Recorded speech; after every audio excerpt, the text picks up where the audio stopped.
بسم اللہ الرحمن الرحیم۔ نماز کے لیے پاکیزگی ضروری ہے۔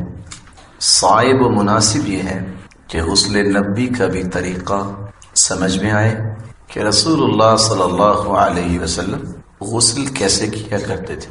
غسل کی بنیادی طور پہ دو قسمیں ہیں، غسل نظافت اور غسل جنابت۔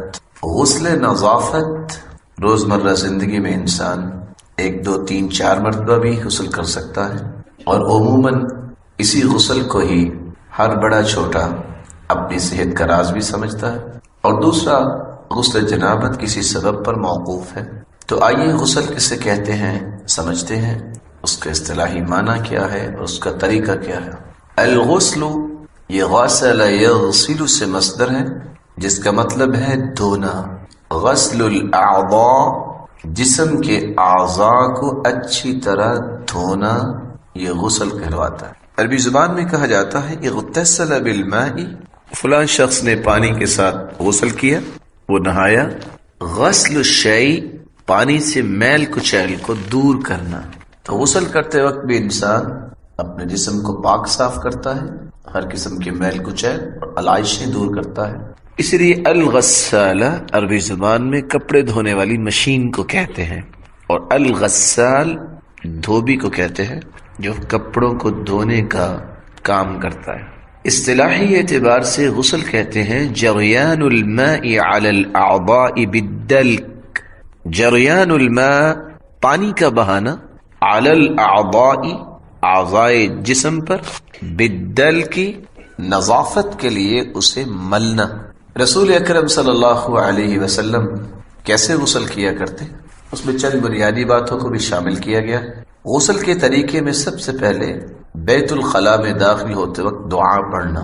یہاں بیت الخلاء کے الفاظ بولے گئے ہیں، کسی واش روم میں بیت الخلاء میں داخل ہوتے وقت یہ دعا پڑھیں، لیکن اگر انسان کسی صحرا میں ہے تو الخلاء میں، یعنی کرم اللہ وجوہکم، جب آپ قضاء حاجت کے لیے بیٹھے تو اس وقت دعا پڑھنی چاہیے۔ سیدنا انس رضی اللہ تعالی عنہ بیان کرتے ہیں كان النبي صلى الله عليه وسلم إذا دخل الخلاء قال اللهم إني أعوذ بك من الخبث والخبائث۔ رسول اللہ صلی اللہ علیہ وسلم جب بیت الخلاء میں داخل ہوتے تو یہ الفاظ کہتے، اللہم انی اعوذ بک من الخبث والخبائث، اے اللہ میں تیری پناہ میں آتا ہوں ناپاک جنوں اور ناپاک جننیوں سے۔ دوسرا کام ہاتھوں کو دھونا۔ سیدہ عائشہ رضی اللہ تعالی عنہ بیان کرتی ہیں ان النبی صلی اللہ علیہ وسلم كان اذا اغتسل من الجنابہ بدأ فغسل يديه۔ رسول اللہ صلی اللہ علیہ وسلم جب غسل جنابت کرتے تو سب سے پہلے اپنے ہاتھ مبارک دھوتے تھے۔ اور سیدہ میمونہ رضی اللہ تعالی عنہ بیان کرتی ہیں ثم صب بیمینہ علی شمالہ، پھر آپ دائیں ہاتھ سے بائیں ہاتھ پر پانی ڈالتے۔ اور سیدہ میمونہ رضی اللہ تعالی عنہ ہی بیان کرتی ہیں فغسل يده مرتين او ثلاثا، رسول اللہ صلی اللہ علیہ وسلم اپنا ہاتھ 2 مرتبہ یا 3 مرتبہ دھویا کرتے تھے۔ تیسرا کام استنجا کرنا اور نجاست کو دور کرنا۔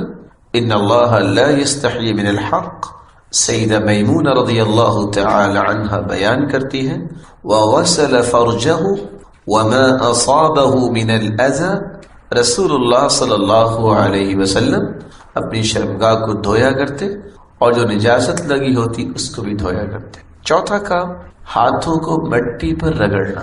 سیدہ میمونہ رضی اللہ تعالی عنہ بیان کرتی ہیں ثم دلک یدہ فی الارض وفی روایت ثم دلک یدہ بالارض او بالحائط، رسول اللہ صلی اللہ علیہ وسلم نے اپنے ہاتھ کو زمین پر رگڑا، اور دوسری روایت میں آتا ہے کہ رسول اللہ صلی اللہ علیہ وسلم نے اپنے ہاتھ کو زمین کے ساتھ یا دیوار کے ساتھ رگڑا۔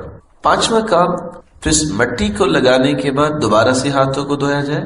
پہلی مرتبہ ہاتھوں کو دھونے کا معنی یہ ہے کہ اسی طرح ہاتھ پانی میں نہ ڈالے جائیں تاکہ پانی ملوث نہ ہو۔ یہاں جو ہاتھ دھونا ہے وہ اس مٹی کو زائل کرنے کے لیے۔ سیدہ میمونہ رضی اللہ تعالی عنہ بیان کرتی ہیں فضرب بيده الارض فمسحها ثم غسلها، آپ صلی اللہ علیہ وسلم نے اپنے ہاتھوں کو زمین پر مارا، انہیں زمین پر رگڑا اور پھر انہیں دھویا۔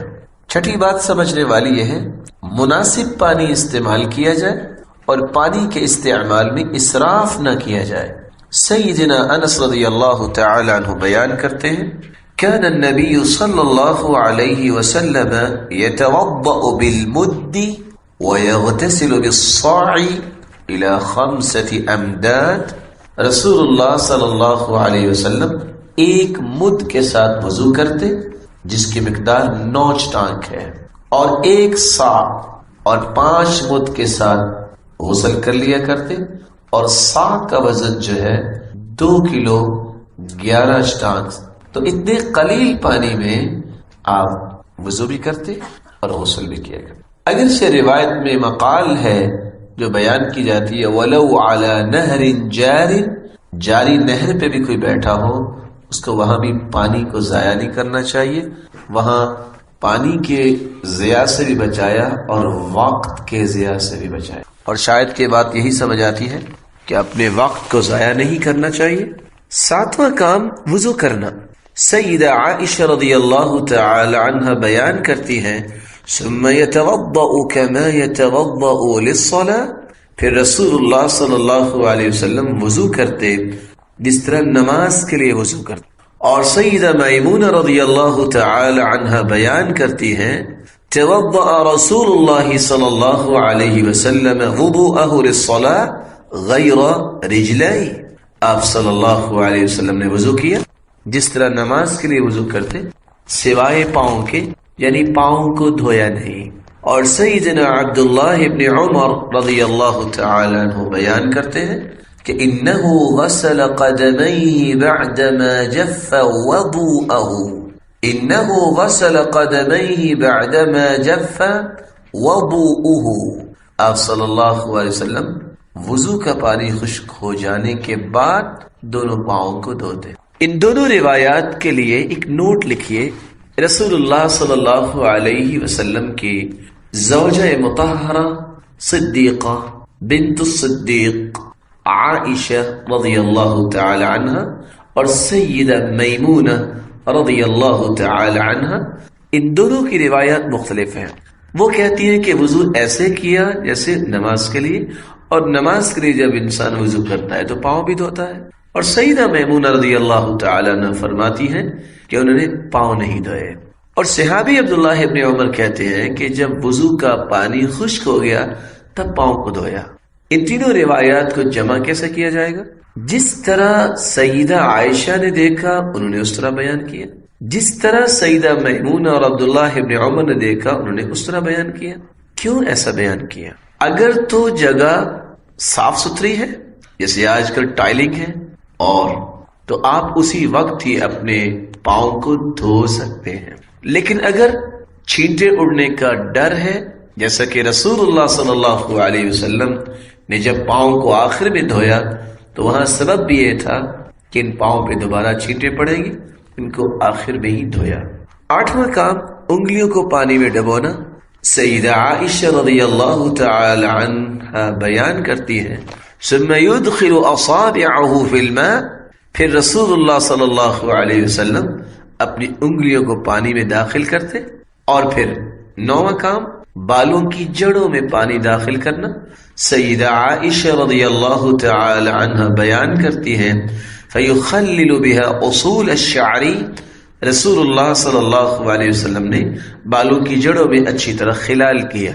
اور سیدہ عائشہ رضی اللہ تعالی عنہ بیان کرتی ہے ثم تخلل بيده شعره حتى اذا ظن انه قد اروى بشرته افاض عليه الماء 3 مرات، آپ صلی اللہ علیہ وسلم نے اپنے بالوں کا خلال یہاں تک کیا کہ سر کی جلد کو تر کیا، پھر 3 مرتبہ سر پہ پانی بہایا۔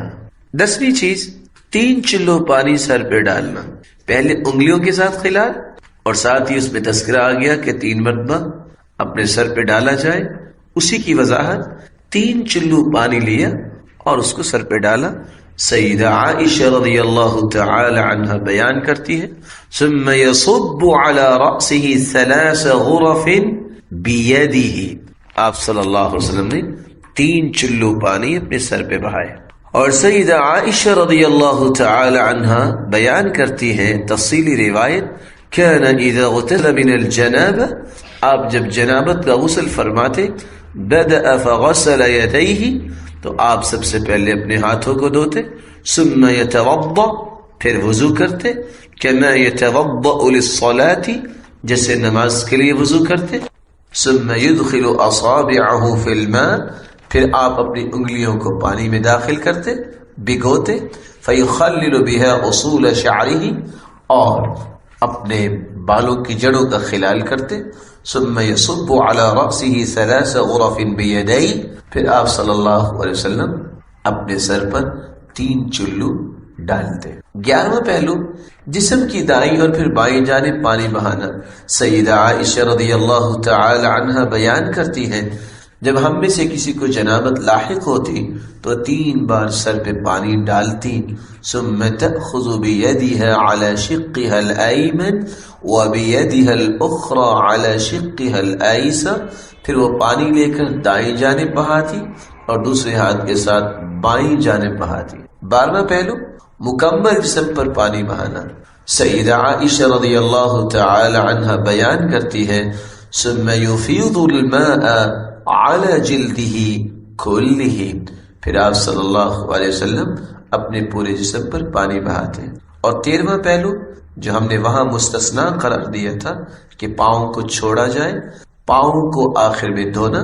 سیدہ میمونہ رضی اللہ تعالی عنہ بیان کرتی ہیں ثم تنحى من مقامی فغسل قدمی، پھر آپ صلی اللہ علیہ وسلم اس جگہ سے الگ ہوئے اور انہوں نے اپنے پاؤں مبارک دھوئے۔ اس سے بھی پتہ چلتا ہے جو ہم نے وضاحت کی کہ جہاں پاؤں پہ چھینٹے پڑنے یا ایسی جگہ ہو جو نرم ہو، وہاں اس سے الگ ہو کے پاؤں کو دھویا، اگر ایسی کیفیت نہ ہو تو پہلے بھی دھویا جا سکتا۔ 14ویں بات خوشبو کا استعمال کرنا۔ سیدہ عائشہ رضی اللہ تعالی عنہ بیان کرتی ہیں كان النبي صلى الله عليه وسلم إذا اغتسل من الجنابة دعا بشيء نحو الحلاب، آپ صلی اللہ علیہ وسلم جب غسل جنابت کرتے تو پھر خوشبو منگواتے اور استعمال کرتے۔ 15ویں بات ہاتھوں سے جسم کو صاف کرنا۔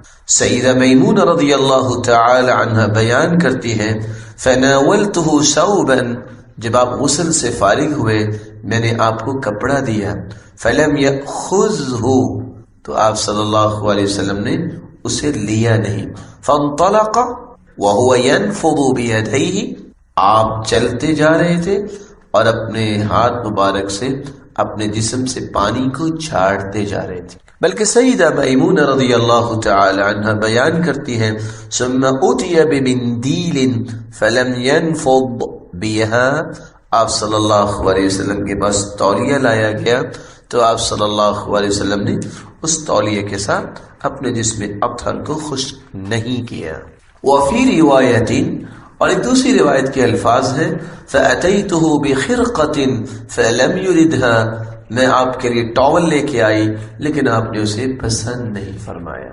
یہاں بھی ایک چھوٹا سا نوٹ لکھ لیجئے، غسل نظافت اور غسل جنابت دونوں میں جیسے فرق ہے، غسل نظافت میں اپنے جسم کو ٹاول کے ساتھ، کپڑے کے ساتھ صاف کرنا چاہیے۔ غسل جنابت میں پانی کے قطرات جسم پہ باقی رہنے چاہیے۔ سبب کیا ہے؟ سب سے پہلا سبب رسول اللہ صلی اللہ علیہ وسلم نے ایسا نہیں کیا۔ دوسرا سبب پانی کے جسم پہ باقی رہنے سے انسان کی تازگی ریپلیس ہو جاتی ہے، اس لیے شریعت نے جو حکم دیا وہ حکمتوں سے خالی نہیں۔ 16ویں بات غسل سے فارغ ہو کر دعا پڑھنا۔ سیدہ عائشہ صدیقہ رضی اللہ تعالی عنہ بیان کرتی ہے كان النبي صلى الله عليه وسلم اذا خرج من الخلاء قال غفرانك، رسول اللہ صلی اللہ علیہ وسلم بیت الخلاء سے نکلتے تو یہ کہتے غفرانک، اے اللہ میں تیری بخشش مانگتا ہوں۔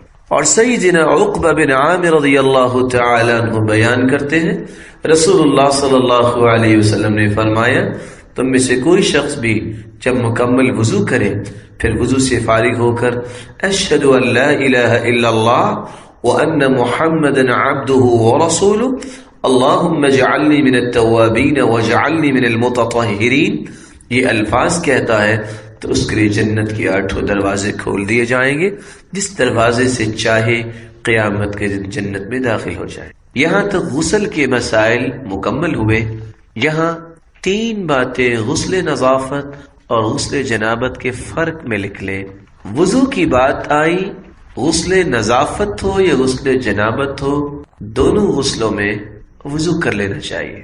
فرق یہ ہے کہ غسل نظافت میں مسح پہلے کیا جائے گا، لیکن غسل جنابت میں مسح نہیں کیا جاتا کیونکہ اس میں سر پہ پانی بہایا جاتا ہے، اور روایات آپ سن چکے۔ نمبر 3، غسل نظافت میں جس طرح سر پہ پانی بہایا جاتا ہے غسل جنابت میں بھی بہایا جاتا ہے، لیکن عورت کے لیے اتنی گنجائش موجود ہے اگر وہ سارے بال نہ بھی کھولے اور 3 چلو اپنے سر پہ ڈال لے اور سر کے چمڑی تک پہنچ جاتا ہے پانی تو کفایت کر جائے گا، اس کو سارے بال کھولنے کی گنجائش دی گئی ہے، جیسا کہ سیدہ عائشہ رضی اللہ تعالی عنہ سے مروی ہے کہ وہ ایسا کیا کرتی تھی۔ چوتھی بات کا اضافہ، غسل نظافت میں آپ جسم کو صاف کرنے کے لیے ٹاول استعمال کر سکتے ہیں، لیکن غسل جنابت میں ٹاول استعمال نہیں کیا گیا۔ اللہ تعالیٰ نے اس میں کوئی حکمت رکھی ہے اور وہ سمجھ بھی آتی ہے۔ نوٹ، پانی کی عدم موجودگی میں تیمم کیا جا سکتا ہے۔ قرآن مجید میں اللہ رب العزت فرماتی ہے فَلَمْ تَجِدُوا مَاءً فَتَيَمَّمُوا صَعِيدًا طَيِّبًا، بس اگر تم پانی نہ پاؤ تو پاک مٹی سے تیمم کر لو۔ غسل نظافت اور جنابت کا ایک 5واں فرق جو ضروری ہے وہ سمجھنا چاہیے، اور وہ یہ ہے کہ آپ صلی اللہ علیہ وسلم غسل کرتے تو بہت تھوڑے پانی کے ساتھ، لیکن اگر نجاست کو دور کرنے کے لیے اس سے زیادہ پانی بھی استعمال کیا جائے تو اس کی گنجائش ہے، جبکہ غسل نظافت میں اس طرح کی کوئی ضرورت نہیں ہوتی۔ سیدنا عمران ابن حسین الخزاعی بیان کرتے ہیں ان رسول اللہ صلی اللہ علیہ وسلم رأى رجلا معتزلا لم يصلي في القوم، رسول اللہ صلی اللہ علیہ وسلم نے ایک آدمی کو الگ تھلگ بیٹھے ہوئے دیکھا، فقال یا فلان، تو آپ نے فرمایا اے فلان، ما منعك ان تصلي في القوم، آپ کو کس چیز نے منع کیا کہ آپ لوگوں کے ساتھ نماز پڑھیں؟ فقال یا رسول اللہ صلی اللہ علیہ وسلم اصابتنی جنابۃ ولا ماء، اللہ کے رسول صلی اللہ علیہ وسلم میں جنبی ہو گیا اور میرے پاس پانی نہیں تھا۔